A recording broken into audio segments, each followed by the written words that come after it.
자, 하나의 예를 한번 들어본다면요. 자, 라듐 226이 있고요.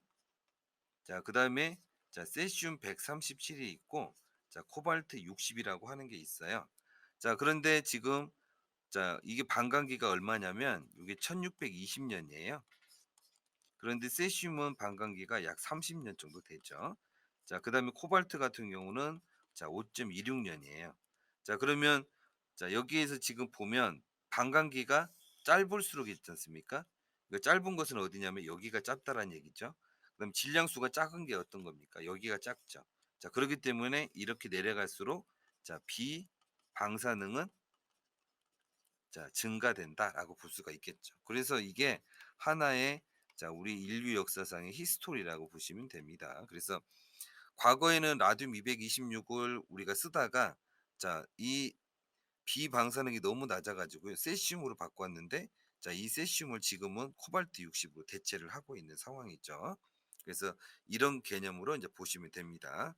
자, 그러면 이 라듐 226 같은 경우는 비방사능이 자, 약 1 curie per gram이에요. 실제로 한다면 0.975 curie per gram이죠. 정확하게는. 자, 그런데 이제 1 curie로 잡고요. 세슘 같은 경우는 얼마냐면 약 50 curie 정도로 잡아요. 그다음에 코발트는 약 200 curie 정도로 잡습니다. 자, 그러면 이제 이 개념으로 본다고 하면 자, 결국에는 우리가 어떤 이제 어 산업 분야에서 이용을 하고 싶은데 자, 이 이용을 하기 위해서 액티비티가 약 200 curie 정도의 어떤 선원이 필요하다라고 한다면 자, 만약에 라듐 226은 자, 몇 그램이 필요할까요, 여러분? 자, 1 그램당 1 큐리니까 200 큐리를 만들려면 이게 200 그램이 있어야 된다는 얘기겠죠. 자, 근데 세슘 137은 몇 그램이 필요할까요? 자, 4 그램만 있으면 되는 거죠. 그런데 코발트 60 같은 경우는 1 그램만 있으면 된다는 얘기예요. 다시 말하면 선원의 크기가 자, 요렇게 변한다는 얘기가 되겠죠. 그래서 선원이 자, 비방사능이 커지니까 결국 선원의 크기가 자, 감소된다는 것을 우리가 알 수가 있겠고요. 자, 결국엔 선원의 크기가 작아진다라는 것은 결국 자, 이 사용량은 어떻게 될까요?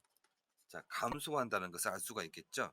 자, 그러면 결국에는 자, 극미량을 사용할 수가 있겠다라는 개념이고요. 자, 그러면 결국 자, 방사 화학적으로 자, 우리가 활용할 수 있다라는 얘기가 돼요. 그러면 방사 화학으로 사용을 하기 위해서는 결국 이 비방사능이 높아야 된다라는 얘기까지도 우리가 알아내면 되겠죠.